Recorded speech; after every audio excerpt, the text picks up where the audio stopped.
Nama Anda siapa? Saya Guru. Nama Anda siapa?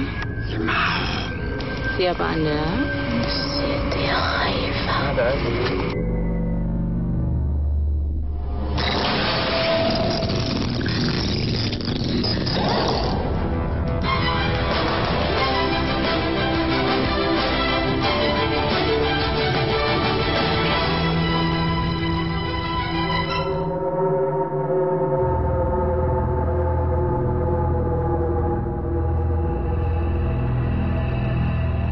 Ada jejak kearifan tertinggal di makam Syekh Kuro di Desa Pulau Kalapa, Kabupaten Karawang, Jawa Barat.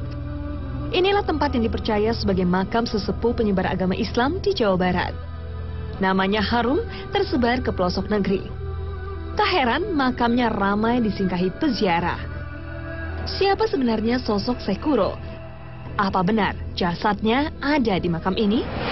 Kami akan mencoba menelisik lebih dalam sejarah dari Syekh Kuro. Konon beliau adalah penyebar agama Islam di Pulau Jawa sebelum Wali Songo. Seperti apa kisahnya? Assalamualaikum, Pak Haji Oman. Waalaikumsalam. Pak Ustadz Oman, bisa dijelaskan bagaimana sejarahnya dari Syekh Kuro? Kalau sejarah dari Syekh Kuro kan beliau itu di zaman Prabu di Jawa Barat ini kerajaan Pajajaran. Pada waktu kerajaan Prabu Anggalarang, semua di sini kan belum Islam. Iya. Beliau sebagai putu Kangjeng Rasul yang asal dari Sempak, Palestina, yang bernama Kangjeng yang Hasanuddin bin Yusuf Siddiq. Beliau berarti karena beliau sebagai putu Kangjeng Rasul merasa tanggung jawab, bahkan di Jawa Barat ini belum Islam, maka beliau turun ke Jawa Barat untuk mengislamkan yang ada di Jawa Barat ini. Makanya beliau adalah orang yang pertama turun ke Jawa Barat. Apakah benar banyak orang-orang yang menyalahgunakan setelah berada di sini? Nama-nama saya dengan emosional materi, dengan keadaan dan sebagainya ya ada aja sih. Tapi tergantung, ya justru tanggung jawabnya juru kunci ya seperti itulah untuk menjaga akidah. Terima kasih Pak Ustadz Oman. Sama-sama. Ya, Assalamualaikum Pak Haji. Ya, kira-kira kita akan mengungkap mitos apa nih malam ini? Ya mungkin tentang sosok Syekh Kuro ya. Boleh dikata awal pendakwah, awal penyebaran Islam di tanah Jawa, khususnya di tanah Jawa Barat ini. Ini menarik untuk diungkap karena memang sesosok beliau ini masih sangat misteri ya. Mudah-mudahan nanti bisa kita coba ungkap cara-cara beliau dalam mengajak masyarakat Jawa Barat ini untuk memeluk ajaran Islam dan ajaran-ajaran apa yang beliau sampaikan sehingga masyarakat mau untuk memeluk ajaran Islam. Kini saatnya mediumisasi. Mediator mulai bersikap aneh. Ia bertingkah seperti seekor harimau.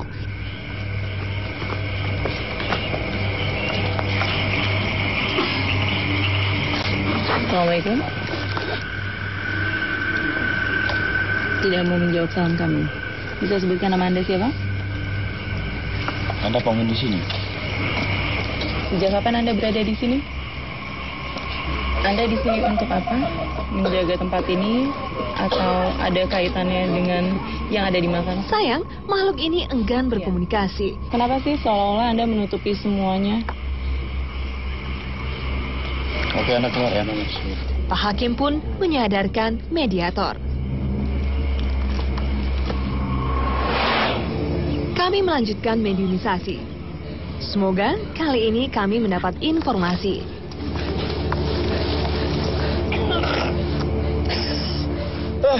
Assalamualaikum. Assalamualaikum. Waalaikumsalam.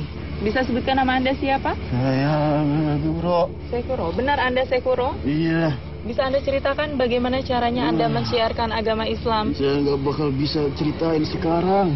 Kenapa memang alasannya kenapa? Nggak ada alasan apapun. Tapi ada yang melarang. Gusti Allah yang melarang. Bukannya itu pelajaran untuk kami? Betul. Tentunya kami. So tahu Anda. Kenapa saya so tahu? Apa yang Anda tahu dan saya tidak tahu? Banyak. Ya udah ceritakan aja. Nggak bisa. Jadi kalau Anda tidak mampu bercerita ya udah keluar. Berarti Anda hanya mengaku Syekh Kuro. Anda bukan Syekh Kuro, tapi mungkin Anda makhluk gaib sebangsa jin. Betul. Ya udah keluarlah. Saya juga bisa keluar sendiri. Ya udah keluar.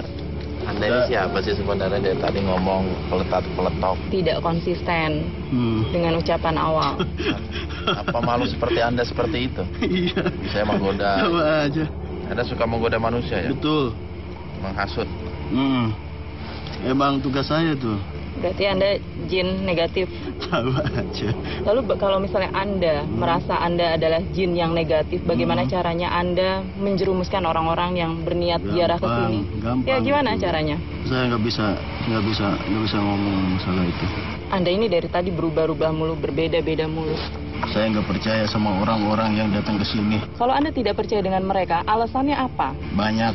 Kenapa? Salah satunya? Banyak perempuan-perempuan di sini yang menggoda semua yang datang ke sini tuh. Menggoda seperti apa? Perempuan yang mana? Bisa saya lihat semua. Yang pada nggak bener.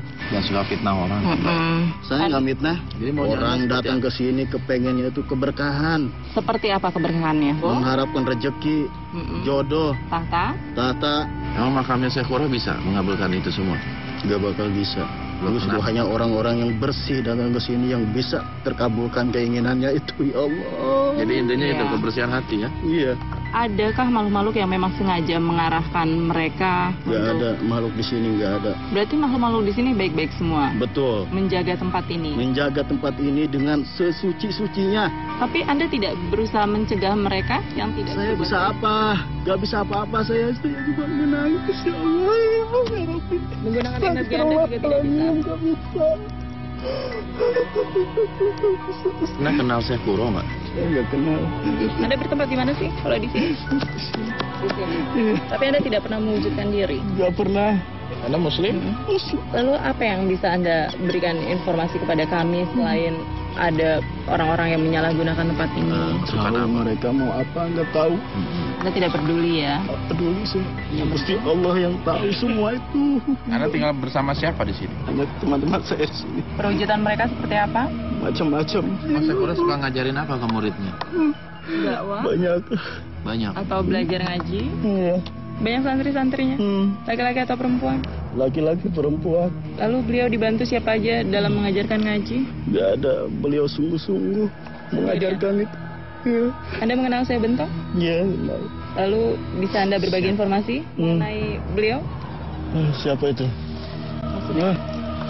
Siapa? Nggak ada siapa. Ada.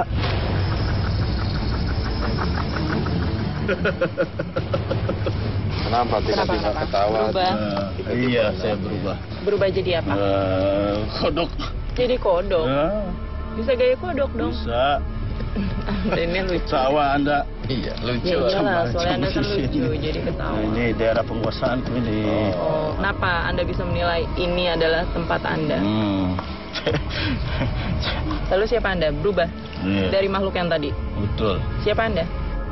Saya setan. Anda bangga ya jadi setan? Oh iya dong. Kalau Anda setan, tugasnya setan sebenarnya apa?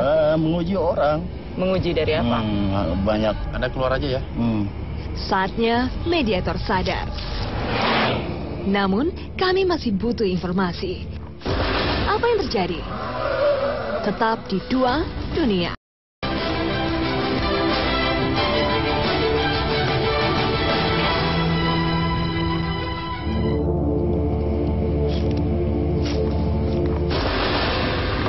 Sesosok makhluk sudah merasuk ke tubuh mediator. Siapa Anda? Kami ingin mengungkap sejarah dari Syekh Kuro. Aku tidak banyak memberitahu banyak. Hanya sedikit. Nama Anda siapa? Simau, apa hubungan Anda dengan Syekh Kuro? Pertama mengenai manusia yang datang kemari. Apa yang mereka lakukan di sini? Ziarah. Pendapat Anda tentang mereka yang datang ke sini berziarah apa? Ada tujuan baik, ada tujuan yang tidak baik. Tujuan Itu yang tidak baiknya juga. seperti apa dan tujuan yang tidak baiknya seperti apa? Ada yang mau naik supaya mengenai usaha. Oh, mereka Macam-macam. lalu terkabul apa yang mereka lakukan setelah mereka berziarah atau tirakat di tempat ini? Ada yang tak kabur. Tapi itu sebenarnya bukan dari Bukan dari siapa? Syekh, bukan. Bukan. Lalu siapa yang mengabulkannya? Apa Anda juga ikut andil di dalamnya? Yang mana nih? Yang positif apa yang negatif? Yang sengaja menjerumuskan atau yang memang menjaga dari orang-orang? Saya menjaga orang yang tujuan baik. Boleh berziarah. Jangan minta macam-macam. Tapi ada makhluk-makhluk yang sengaja menjerumuskan mereka? bukan tinggal di sini. Oh, nggak tinggal di sini. Ini petilasan. Ini petilasan bukan makam. Ya. Berarti dulu Syekh Kuro pernah singgah di sini. Berarti beliau pernah mensiarkan agama di sini, tapi tidak dimakamkan di tempat ini. Lalu yang Anda tahu, makamnya beliau itu sebenarnya ada di mana? Tapi masih di daerah Jawa Barat. Jawa? Di luar Pulau Jawa. Anda bisa ceritakan sejarah tentang beliau seperti apa? Bagaimana cara mensiarkan agama ini? Membaca Quran mengaji di sini. Penjaga rumah ini tidak bisa dipindahkan ke tangan orang lain. Dari dulu turun menurun. Kenapa? Biar sejarahnya tidak berubah-ubah ya? Tidak. Lalu santri beliau banyak? Selain mengaji, apalagi yang beliau ajarkan kepada santri-santrinya? Mendidik dari orang baik. Seperti apa cara mendidiknya? Pertama-tama tidak boleh sombong. Satu, aku kurang senang bahkan disalahgunakan oleh manusia. Memang banyak juga yang minta aneh-aneh di sini, Ki. Kenapa Anda tidak mencegahnya? Kalau aku mau tanya, mau apa dia? Kalau 40 hari atau 41 hari, tapi malam satu dia harus hadir. Mau apa? Kau bukan kesukian. Ada persembahan nggak yang mereka bawa? Atau membawa sesuatu? Ritual tertentu? Beliau tidak mengajarkan buruk. Oh, nggak mengajarkan yang kayak begitu. Tapi manusia Keliru ya. Anda itu paham Syekh Kuro karena Anda pendamping beliau? Atau Anda pernah berada dalam masanya beliau? pendamping beliau baik. Saya juga tidak mengajarkan yang tidak baik. Tiba-tiba, Umi mulai merasakan gesekan energi. Satu mediator terpaksa disadarkan.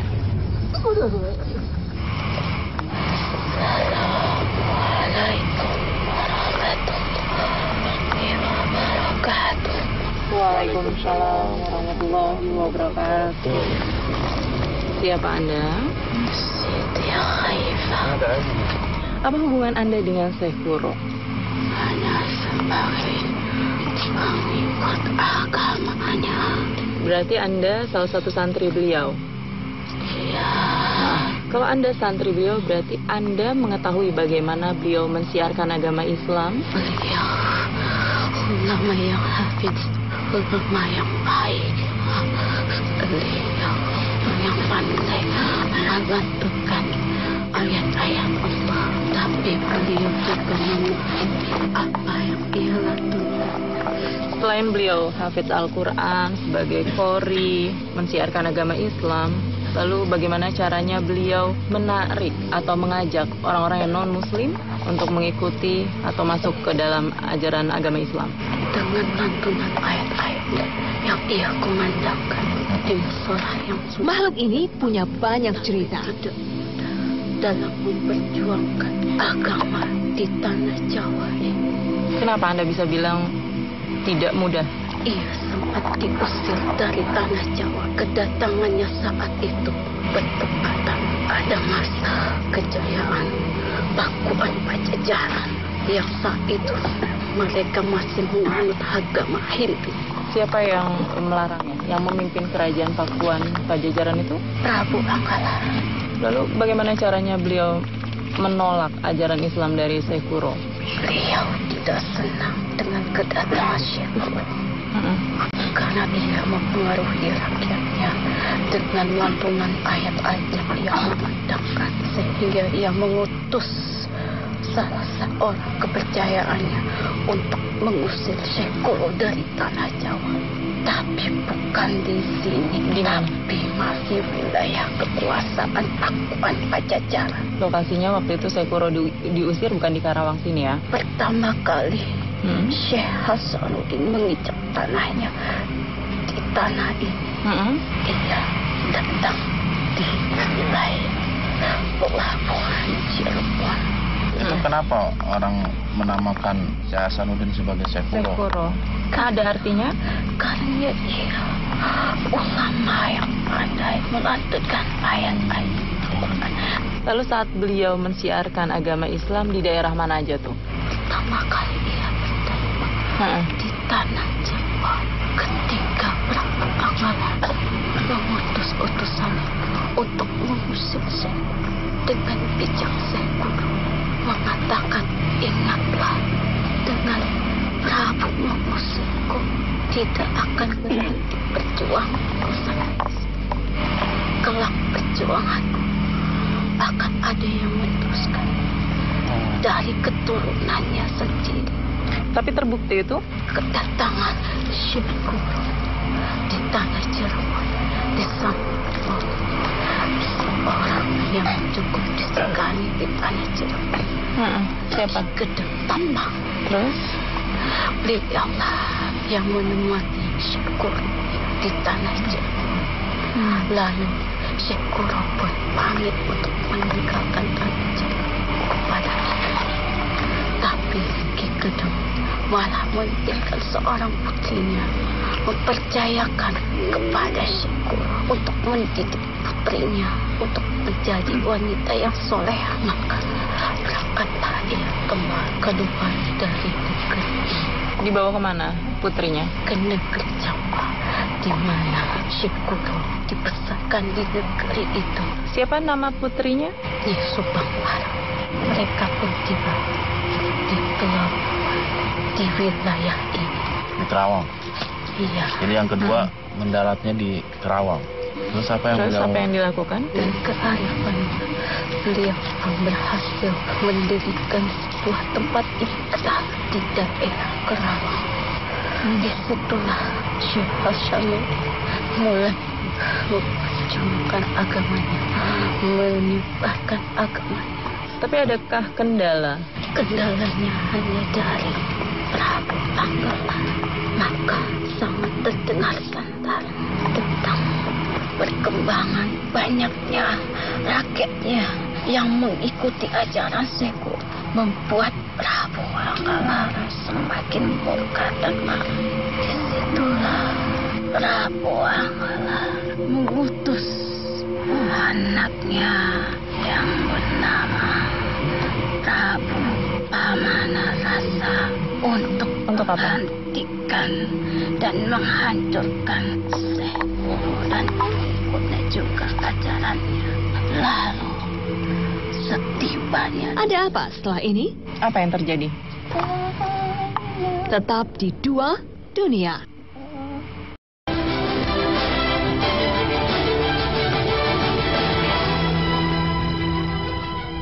Lalu setibanya di sana... Apa yang terjadi?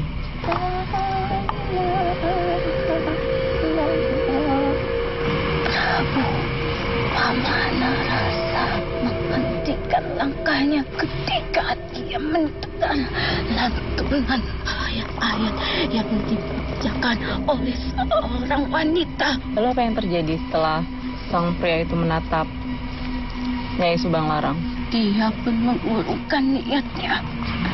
Lalu ia menemui Syekh Guru berniat untuk mengingat wanita itu sebagai istrinya. Tapi disetujui sama Syekh Guru. Syekh Guru tidak sama memutuskan. Kalau Nyai Subang Larangnya menerima? Nyai Subang Larang pun menerimanya, tetapi dengan syarat. Syaratnya apa aja? Pertama, jika kau ingin menghilangku, berikan aku sebuah mahar. Apa maharnya? Lintang ketir jajar 100. Apa maksudnya? Itu sebuah hiasan yang harus mana pahami oleh hati dan jiwanya. Jika itu bisa ia wujudkan melalui hati dan jiwanya. Dan syarat yang kedua, Nyi Subang Larang meminta kepada Prabu Amanarasa agar kelak anak-anak kita lain jadikan mereka sebagai raja. Syarat-syaratnya dikabulkan nggak? Iya, dengan tasbih itulah dan dengan syarat yang kedua itulah Prabu Amanarasa dia isyarat, syarat-syarat yang Subang Larang berikan. Terus akhirnya mereka menikah? Mereka menikah dan mereka mendapat keturunan. Siapa aja namanya?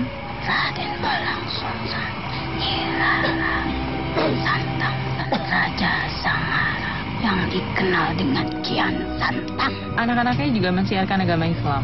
Iya, anaknya Prabu Walang Sungsang dan meninggalkan wilayah ini untuk memperdalam agama Islam di perguruan Cirebon. Mengapa saudari ingin mengetahui sejarah Syekh Hasanuddin ini? Agar kami generasi muda tahu, paham bagaimana beliau mensiarkan agama Islam. Siapa tahu kami bisa mencontohnya. Semoga apa yang ia jalani, apa yang ia lakukan, perilakunya dapat menjadi suri tauladan bagi umatnya. Amin. Ini makam atau petilasannya Syekh Guru? Makam. Ada pesan nggak buat kita? Ucapkan salam, niatkan dalam hatimu ketika itu bersiaran. Kelak ketika kita mati tetap berada dalam pertolongan Allah, dan itu dapat kau pelajari. Semua kunci kehidupan ada di dalam Al-Quran. Oke, terima kasih atas informasinya. Sangat bermanfaat untuk kami, menambah wawasan kami. Terima kasih ya. Assalamualaikum.